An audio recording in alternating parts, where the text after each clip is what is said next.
오늘 예배 전에 여러분이 흘러나온 찬양을 들으셨죠? 우리가 그 찬양을 우리가 잘 들어보지 못한 분들이 많아서 악보를 치렀는데 악보가 너무나 크게 나와서 이렇게 잘 진하게 했어야 되는데 하는 마음이 있어요. 강찬이라는 지금은 목사님이 되신 것 같아요. 올해는 성가사 찬양하는 분이셨는데 그분이 작사했던 그 노래한 이 찬양인데요. 너무나 귀한 찬양입니다. 아까 그렇게 들었던 그 찬양을 단톡방에도 올려놓을 테니까 한번 이번 주 중에 들으시면서 하나님께서 왜 우리 예수님을 이 나귀 새끼에 태워서 예루살렘에 들어가게 하셨는지 그 말씀을 우리가 오늘 배운 대로 오늘 우리가 듣는 대로 같이 묵상하는 귀한 한 주가 되었으면 좋겠습니다. 여러분 스가랴는요 그 이름의 뜻이 여호와께서 기억하셨다라는 이름의 뜻이에요.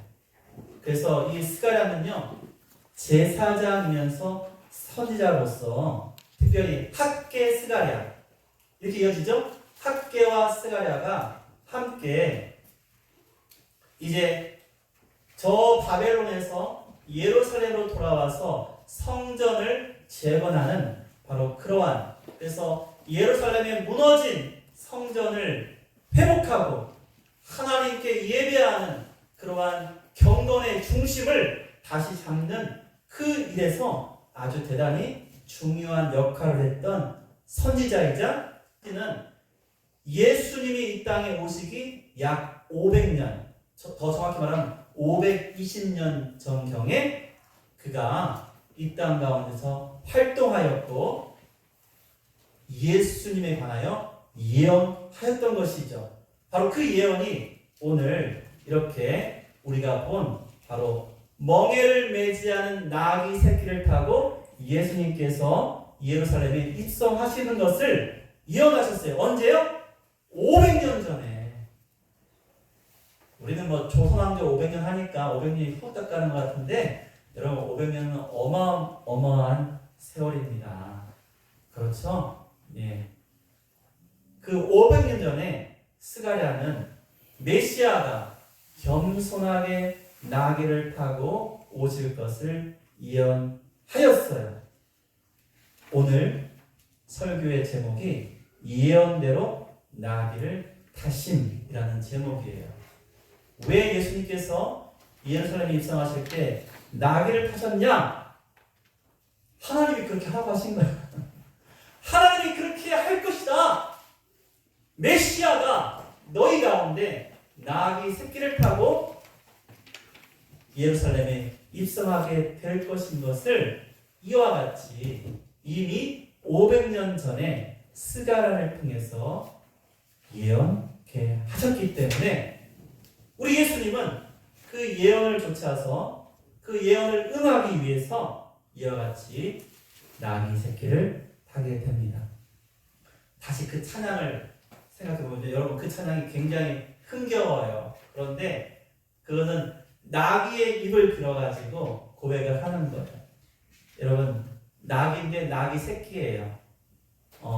볼품은 없습니다. 누가 호호! 야 나귀 새끼 지나간다. 야 다 나와봐. 여러분 그렇습니까? 그러지 않을 거예요. 어쩌면 아주 늠름하고 멋진 갈기를 휘날리는 백마가 이렇게 지나가면 이야 멋지다. 여러분 이 동네에 말을 키우는 농장이 여러 군데 있더라고요. 그리고 아이들이 말을 타고 이렇게 교육을 받는 곳도 있어요. 가보셨나요? 가보세요. 그러면요 말이요 멋있어요. 굉장히 멋있습니다.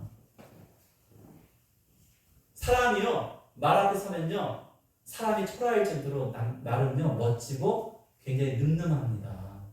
대단한 거예요. 그런데 그런 말을 타신 것이 아니라 뭘 타셨어요? 나귀인데 나귀는 말보다 작아요. 근데 그 나귀에 뭐가 됐어요? 새끼예요, 새끼. 나귀 새끼를 타셨어요. 겉으로는 대단히 초라해 보입니다. 그런데요, 여러분 한번 생각해 보세요. 마태복음 21장에 이렇게 예수님이 두 제자를 보내세요. 저기 맞은편 마을로 가면 아직 멍에를 매지 않은 나귀 새끼가 있을 거야. 가서 끌러갖고 와. 그런데 주인이 뭐라고 할 거죠? 그렇죠. 나귀를 끌러가는데. 여러분, 그때 두 제자가 왜 두 명을 보냈냐?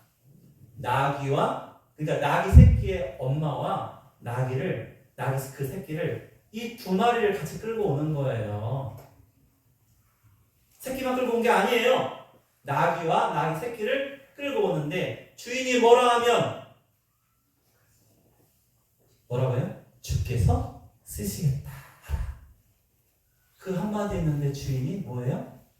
네. 하고 묻지도 따지지도 않고 보내줬다는 거예요.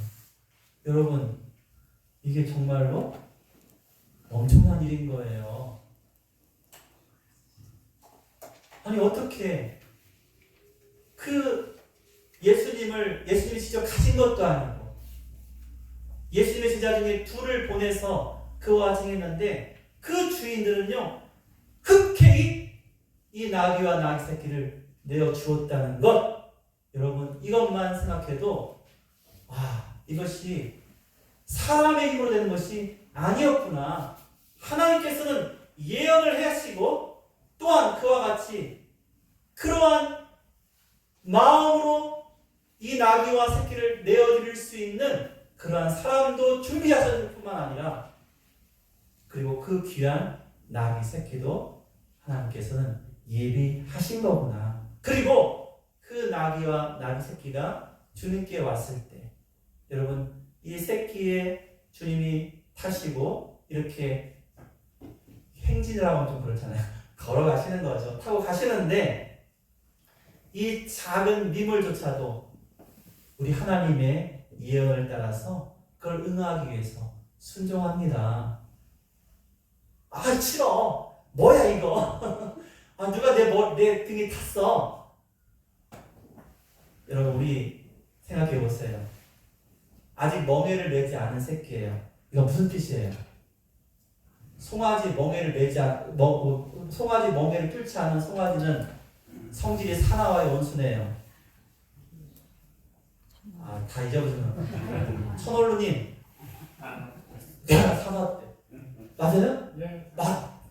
지금 됐죠? 예, 이게 완전히 확실히 이제 증언됐습니다. 나귀는 그러면 어떨까요? 똑같아요. 멍에를 매지 않은 아직 길들여지지 않은 나귀 새끼는 그와 같이 무엇을 짐을 얼른 얻는 것도 좋아하지 않을 뿐더러 자유롭고 싶은 거예요. 그런데 낯선 두 사람이면서 끌고 왔는데 순순히 끌려와요. 거기부터가 이게 사람의 힘이 아니구나. 하나님의 맛입니다. 이 작은 미물조차도 하나님의 뜻에 의해서 순종하는구나 라는 것을 나타내 주는 거예요. 그래서 저는 생각합니다. 우리가 비록 연약하고 어리고 보잘것없어 보일지 모르지만 여러분 순종하면 귀하게 쓰일 수 있다는 거예요. 여러분 말은요 이 나귀와 다릅니다. 예수님께서 왜 나귀 새끼를 타셨을까요? 여러분 말은요 아까도 말했잖아요. 굉장히 멋져요. 여러분 제주도 여행 갔다 오셨죠? 폭삭 소가수다? 여러분 제주 여행 갔다 오셨죠? 한 번도 안 가신 분 손 들어보세요. 있으면 제가 보내드리려고. 대신에 자 우리 큰일 났습니다. 자 가셔야겠습니다. 여러분 제주도 갔더니 이 제주 사람들이 제일 잘하는 것 중에 하나가 뭐예요? 말자랑. 말이 얼마예요? 김효수 집사님, 말이 비싸요? 소가 비싸요? 제대로 된 말, 말이 비싸요. 그렇습니다. 그리고 말은요, 옛날부터 사실은 왕들이 행차할 때, 왕들이 큰 승리를 거두고 행차할 때는 뭘 탔어요? 말을 탔대요. 그때는 말을 탄 거예요. 그러니까 맨 100마를 탄 왕자. 저 북한의 그 김 누구가 맨날 뭐 타요? 그냥 100마 탄 사진 찍잖아요. 그런 걸 나타내려고 하는 거거든요. 이게 자기의 권위와 위엄을 나타내는 거예요. 자기가 승리자를 나타내는 거예요. 그리고 이렇게 왕들이 말을 탈 때는요, 겸손을 나타내는 게 아니에요. 뭘 나타내요? 자기가 위엄 있고 승리자고 내가 천하를 호령하고 다스린다는 것을 나타내는 거예요. 그런데 우리 예수님은요, 그러한 말을 선택하신 것이 아니라 나귀를 선택하십니다. 근데요, 왕들이 나귀나 노새를 탈 때도 있었대요. 그때는 언제예요? 평화를 나타내요. 뭘 나타냈대요? 평화를 나타내요. 백성 가운데, 평화 가운데 그들에게 다가갈 때는 말을 타지 않고 뭘 타요? 나귀나 노새를 탔다고 해요. 여러분, 성경에서 솔로몬도요, 어떻게 말씀하셨냐면은, 다윗이 내 아들 솔로몬을 나의 노새에 태워라 라고 이렇게 표현을 했어요.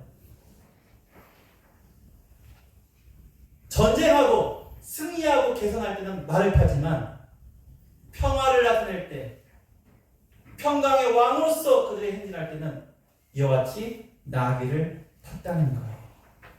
그러면 우리 주님께서는요, 예루살렘에 입성하시면서 진정으로 우리 예수님은 평강의 왕으로 예루살렘에 들어가시는 것을 우리에게 보여주시는 거예요.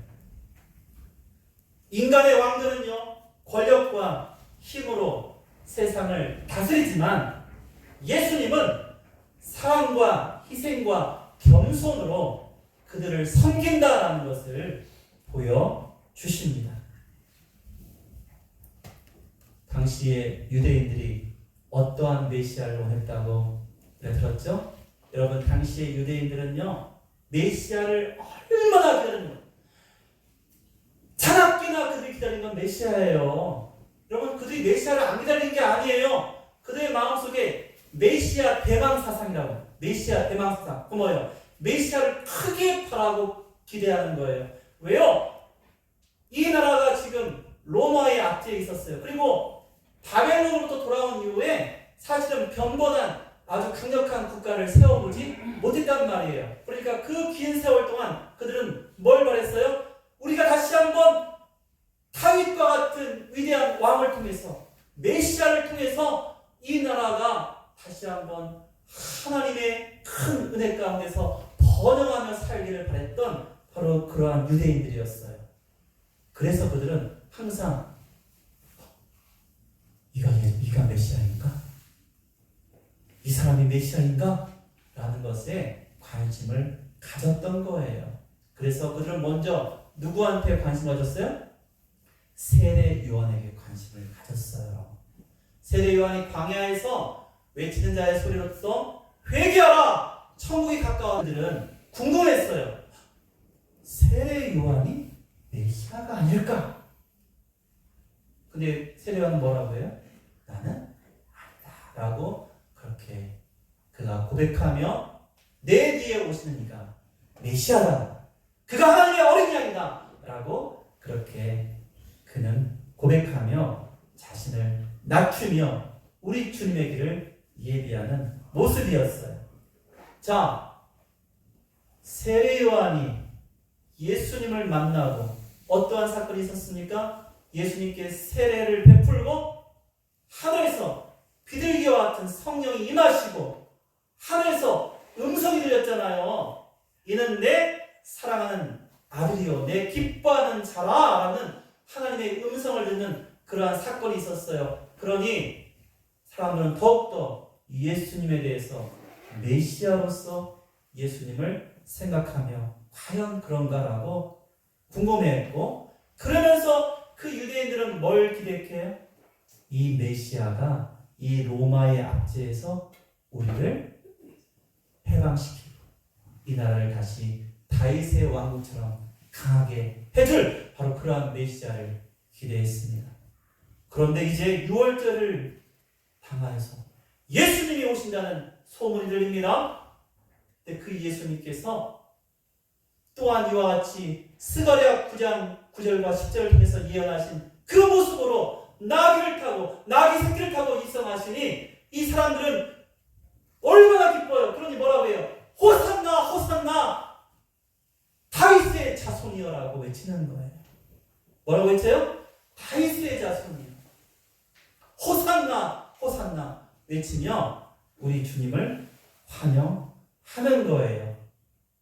그들의 마음속에 바람이 그와 같았기 때문에 다윗의 자손으로 이 땅에 오셔서 우리를 구원하시고 로마의 압제에서 우리를 건져내기를. 그런데요, 우리 주님께서는 그들이 바랬던 그와 같은 모습의 메시아로서 그들에게 다가간 것이 아니셨습니다.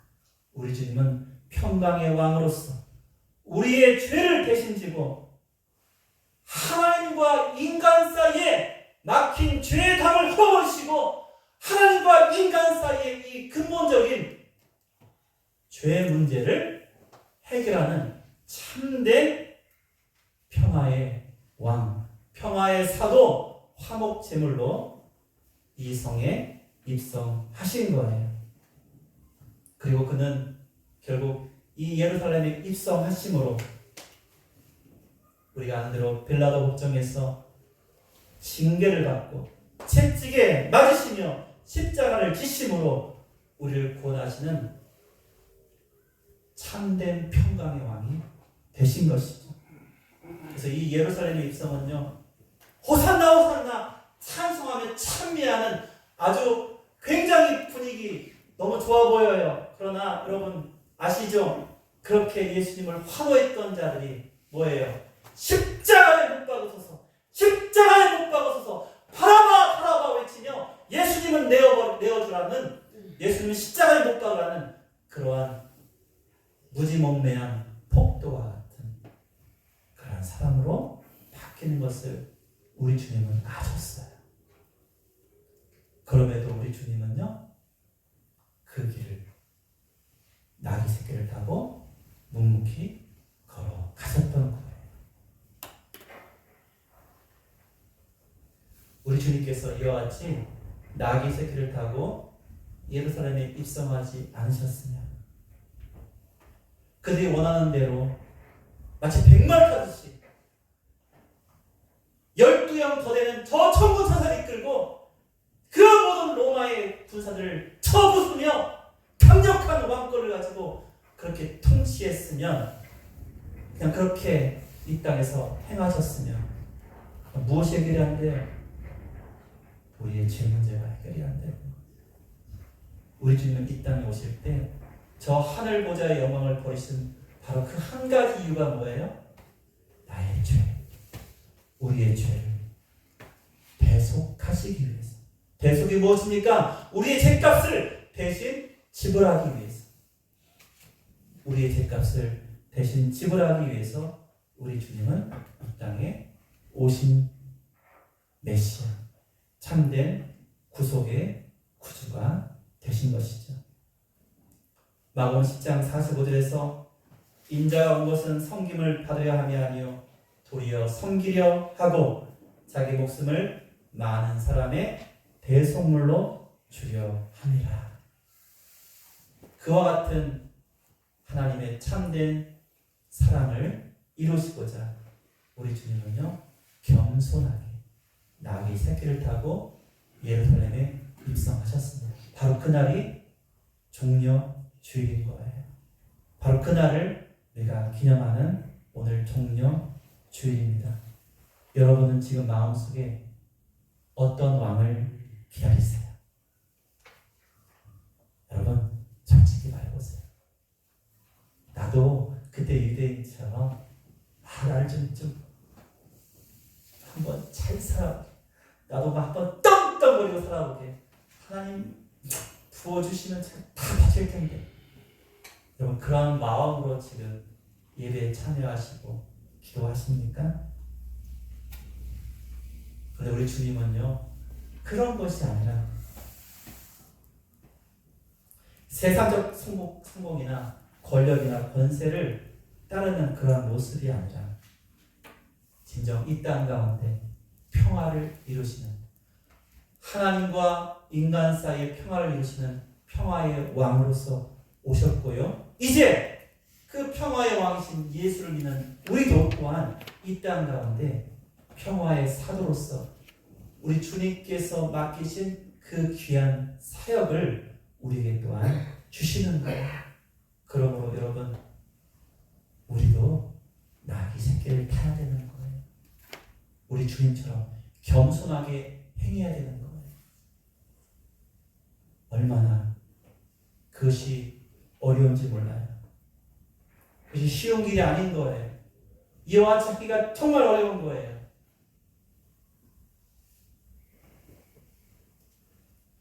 평화의 왕이신 우리 예수님은 우리의 죄를 지시기 위해서, 오직 그 목적을 이루기 위해서 예루살렘에 나귀 새끼 타시고 그렇게 입성하셨습니다. 그리고 그것은 우리 하나님께서 스가랴 선지를 통해서 500년 전에 이미 예언하신 그 말씀 그대로였습니다. 다시 한번 스가랴 9장 9절 말씀을 읽어보겠습니다. 스가랴 9장 9절 말씀.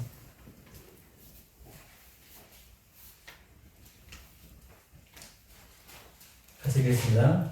시작. 시온에 따라 크게 기뻐할지어다. 예루살렘에 따라 즐거이 부를지어다. 보라, 내 왕이 내게 임하시나니 그는 공의로우시며 구원을 베푸시며 겸손하여서 나귀를 타시나니 나귀의 작은 것 곧 나귀 새끼니라. 아멘. 여러분 이제 우리 주님께서요 2000년 전에 이 땅 가운데 나귀 새끼를 타셨던 그 주님이요 내 안에 계신데요. 나를 타신 것 같아요. 이제 나는 우리 주님 모시고 걸어가는 거예요. 여러분과 함께 우리 주님이 이 땅을 살아가시는 거예요. 우리는 이 땅이 원하는 모습으로 사는 것이 아니라 우리 주님처럼 이 땅 가운데서 하나님의 그 구속의 은혜를 나누며 예수의 이름을 전하며 예수가 이 땅 가운데서 살아가신 그 모습을 우리도 닮아가며 살아가는 그러한 또 다른 나귀 새끼와 같이 겸손하게 우리 주님만 높이며 살아가야 되는 것입니다. 여러분 바로 그러할 때 여러분 천한 미물인 나귀가 얼마나 여러분 이 땅에 수없이 많은 짐승과 멋진 말이나 훨씬 용맹한 사자, 호랑이 다 물리치고요. 그 작은 미물이 예수님을 모시는 영광을 누리지 않았습니까? 여러분 바로 여러분과 저를 통해서 여러분의 삶을 통해서 우리 주님이 함께 하시고 여러분이 우리 주님의 말씀을 따라서 사랑하며 그 복음을 전하며 사시는 여러분 더욱더 귀한 하나님의 자녀로 하나님의 기쁨이 되는 아버지 하나님의 가장 큰 자랑거리가 되실 거예요. 여러분 나를 타신 나와 함께 하신 내 안에 계신 우리 주님을 기뻐하며 그 주님과 함께 동행하시며 주님 오실 때까지 주님의 또 하나의 나귀와 같이 주님을 모시며 그 길을 걸어가시는 아름다운 하나님의 자녀들 다 되시기를 예수님의 이름으로 축원드립니다. 아멘.